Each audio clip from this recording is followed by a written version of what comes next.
UGC को लेकर सवर्ण समाज आज सड़कों पर है। साथ ही बीजेपी के भीतर भी बगावत दिखाई दे रही है। इसी कड़ी में अब सवाल उठता है कि इस नए नियम को लेकर समाजवादी पार्टी यानी अखिलेश यादव का रुख क्या है। इस वीडियो में दोस्तों इसके ऊपर बात करेंगे। अंत तक मेरे साथ बने रहना।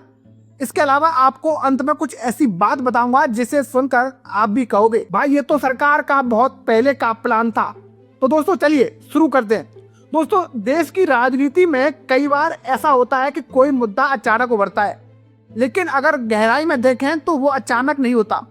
यूजीसी के नए नियमों को लेकर जो बवाल आज सड़कों पर दिख रहा है वो भी कुछ ऐसा ही है। विश्वविद्यालयों से लेकर कोचिंग हब तक, सोशल मीडिया से लेकर राजनीतिक गलियारों तक हर जगह एक ही सवाल गूंज रहा है, क्या यह नियम शिक्षा सुधार है या सामाजिक इंजीनियरिंग का अगला अध्याय। उत्तर प्रदेश में तस्वीर और भी दिलचस्प है दोस्तों। एक तरफ सवर्ण समाज खुलकर विरोध में उतर आया है, दूसरी तरफ वही बीजेपी जो खुद को सबका साथ सबका विकास का सबसे बड़ा झंडा बरदार बताती है। इसके भीतर से बगावत की आवाजें उठने लगी हैं। लखनऊ में बीजेपी के 11 पदाधिकारियों का एक साथ इस्तीफा देना कोई मामूली घटना नहीं है। ये सिर्फ संगठन में असंतोष नहीं है दोस्तों, ध्यान देना, ये कोई संगठन में असंतोष नहीं है बल्कि उस सामाजिक आधार की नाराजगी का संकेत है जिस पर बीजेपी सालों से अपनी चुनावी इमारत खड़ी करती आई है। अब सवाल यह है कि जब बीजेपी के भीतर ही सब कुछ ठीक नहीं चल रहा, तब विपक्ष की सबसे बड़ी पार्टी यानी समाजवादी पार्टी इस मुद्दे पर कहां खड़ी है। क्या अखिलेश यादव और उनकी पार्टी इस मौके को बुनाएगी या फिर किसी अलग ही रणनीति पर काम हो रहा है। इसी बीच समाजवादी पार्टी के वरिष्ठ नेता और राज्यसभा सांसद, आप सब जानते हैं उनको, उनका नाम है राम गोपाल यादव। उनका बयान सामने आता है और पूरा राजनीतिक गणित उलट पलट हो जाता है। राम गोपाल यादव साफ शब्दों में कहते हैं कि यूजीसी इज ऑल राइट, यानी यूजीसी के नए नियम बिल्कुल सही है। इतना ही नहीं, उन्होंने यहाँ तक कह दिया कि जो लोग इन नियमों का विरोध कर रहे हैं वो ओबीसी, एससी और अल्पसंख्यक और ईडब्ल्यूएस वर्गों के विरोधी हैं। अब जरा दोस्तों यहाँ रुककर सोचिए, जिस मुद्दे पर सवर्ण समाज सड़कों पर है, जिस पर बीजेपी के अपने नेता पार्टी छोड़ रहे हैं, उसी मुद्दे पर समाजवादी पार्टी का एक बड़ा चेहरा खुलकर समर्थन में खड़ा दिखाई दे रहा है। क्या ये महज एक बयान है या इसके पीछे 2027 और उससे भी आगे की राजनीति की गहरी स्क्रिप्ट लिखी जा चुकी है। रामगोपाल यादव का बयान कोई भावनात्मक प्रतिक्रिया नहीं है, ये पूरी तरह सोचा समझा, नपा तुला और वर्गीय गणित को ध्यान में रखकर दिया गया बहुत बड़ा बयान है। और समाजवादी पार्टी का पारंपरिक वोट बैंक ओबीसी, मुस्लिम, दलित और वंचित तबका लंबे समय से ये महसूस करता रहा है कि शिक्षा व्यवस्था में बराबरी का दावा सिर्फ कागज तक सीमित है। ऐसे में दोस्तों यूजीसी के नए नियमों को सामाजिक न्याय के फ्रेम में पेश करना सपा के लिए राजनीतिक रूप से फायदेमंद साबित हो सकता है। लेकिन दोस्तों यहाँ कहानी इतनी सीधी नहीं है जैसा आप सोच रहे हैं। सवाल यह भी है कि क्या यह नियम वाकई दलित, पिछड़े, वंचित वर्गों के हित में है या फिर इसे उस तरह से पेश किया जा रहा है क्योंकि जिस तरह से सवर्ण समाज इसे अपने बच्चों के भविष्य से जोड़कर देख रहा है, और वो गुस्सा भी यूं ही नहीं है। बीजेपी की मुश्किल यही से दोस्तों शुरू होती है। एक तरफ वो खुद को राष्ट्रवादी, परंपरावादी और सांस्कृतिक मूल्यों की रक्षक पार्टी बताती है और दूसरी तरफ उसके ही समर्थक वर्ग के लोग आरोप लगा रहे हैं कि पार्टी अपने मूल उद्देश्य से भटक चुकी है। और इस्तीफा देने वाले पदाधिकारियों ने पंडित दीनदयाल उपाध्याय और श्यामा प्रसाद मुखर्जी का नाम लेकर सीधा नैतिक सवाल खड़ा कर दिया है। क्या आज की बीजेपी वही पार्टी रही है? अब जरा गौर कीजिए, जब किसी पार्टी के अंदर से वैचारिक विचलन का आरोप लगने लगे तो मामला सिर्फ नियम कानून तक सीमित नहीं रहता, ये सत्ता और समाज के रिश्ते पर सवाल बन जाता है। और यही वो जगह है जहां विपक्ष को हमला करने का सबसे बड़ा मौका मिलता है। लेकिन समाजवादी पार्टी का हमला थोड़ा अलग दिशा से आता है। दोस्तों रामगोपाल यादव न सिर्फ यूजीसी नियमों का समर्थन करते हैं बल्कि विरोध करने वालों को भी कटघरे में खड़ा कर देते हैं।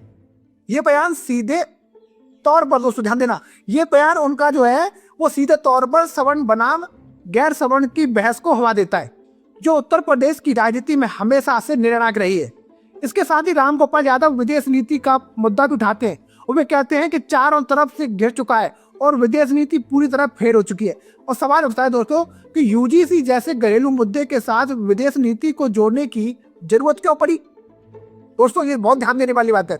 इसका जवाब भी राजनीति में छिपा है दोस्तों। जब सरकार किसी एक मोर्चे पर गिरती है तो विपक्ष दबाव कई दिशाओं से बनाता है और रामगोपाल यादव यही नहीं रुकते, वे उत्तर प्रदेश में SC, ST, OBC और अल्पसंख्यकों पर हो रहे अत्याचारों की बात करते और SIR जैसे मुद्दों को उठाने की बात करते और यहाँ तक कि कह देते हैं जब सत्ता भ्रष्ट कर देती है तो दिमाग काम करना बंद कर देता है। ये सीधा हमला योगी सरकार की कार्यशैली पर है। अब दोस्तों सवाल उठता है कि अखिलेश यादव कहाँ है? भले ही बयान रामगोपाल यादव का हो, लेकिन पार्टी लाइन बिना शीर्ष नेतृत्व की सहमति के तय नहीं होती और इसका मतलब बिल्कुल साफ है कि समाजवादी पार्टी इस मुद्दे पर सोच समझकर आगे बढ़ रही है। तो दोस्तों अब आते हैं उस हिस्से पर जहां कहानी और भी दिलचस्प हो जाती है। पूरे देश में UGC के नए नियमों का विरोध हो रहा है और बीजेपी से नेता इस्तीफा दे रहे हैं और एक प्रांतीय सेवा अधिकारी अलंकार अग्निहोत्री भी इस्तीफा दे चुके हैं। यानी असंतोष सिर्फ राजनीतिक सीमित नहीं है बल्कि प्रशासनिक ढांचे तक पहुंच चुका है। ऐसे में दोस्तों बड़ा सवाल उठता है, क्या सरकार ने अब सब पहले से सोचा था? क्या यह महज एक सुधार है या फिर एक लंबी रणनीति का हिस्सा? अब तो बात दोस्तों ध्यान देना, अब वो बात जिसका मैंने हुक्म में जिक्र किया था कि भाई जिसे सुनकर आप भी कहेंगे भाई ये तो सरकार का बहुत पहले का प्लान था।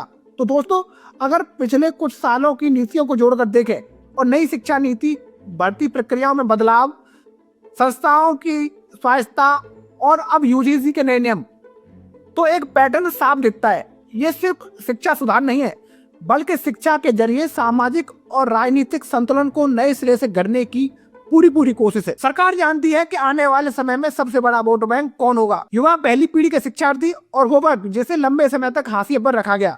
और UGC के नियम उसी दिशा में एक कदम हो सकते हैं और शायद यही वजह है कि समाजवादी पार्टी जैसे दल जो खुद को सामाजिक न्याय की राजनीति से जोड़ते हैं खुलकर इसका समर्थन करने से पीछे नहीं हट रहे। लेकिन सवाल ये भी है, क्या इस प्रक्रिया में किसी एक वर्ग की कीमत पर दूसरे वर्ग को आगे बढ़ाया जा रहा है? अगर ऐसा है तो असंतोष बढ़ेगा ही और यही असंतोष 2027 की राजनीति की जमीन तैयार कर रहेगा। और अंत में दोस्तों मैं यही कहूंगा कि UGC के नए नियम सिर्फ शिक्षा का मुद्दा नहीं है, ये सत्ता, समाज और भविष्य की राजनीति का ट्रेलर है। और बीजेपी के भीतर की बगावत, सवर्ण समाज का गुस्सा और समाजवादी पार्टी का खुला समर्थन, ये सब मिलकर एक बड़ी कहानी बुन रहे हैं।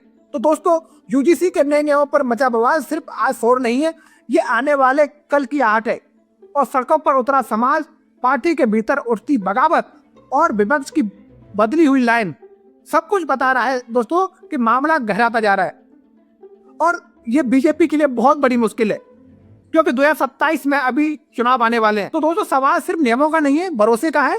भरोसा उस सिस्टम पर है जो भविष्य गढ़ने का दावा करता है। अब दोस्तों देखना यह है कि सरकार इसे सुधार कहकर टाल देती है या संवाद से संभालती है, क्योंकि इतिहास गवाह है दोस्तों, जब शिक्षा सियासत बनती है तो नतीजे दूर तक जाते हैं। और अब देखना यह है कि सरकार इसे कैसे संभालती है और विपक्ष इसे कैसे बनाता है और जनता किसे सही मानती है, क्योंकि लोकतंत्र में आखिरी फैसला हमेशा जनता का ही होता है।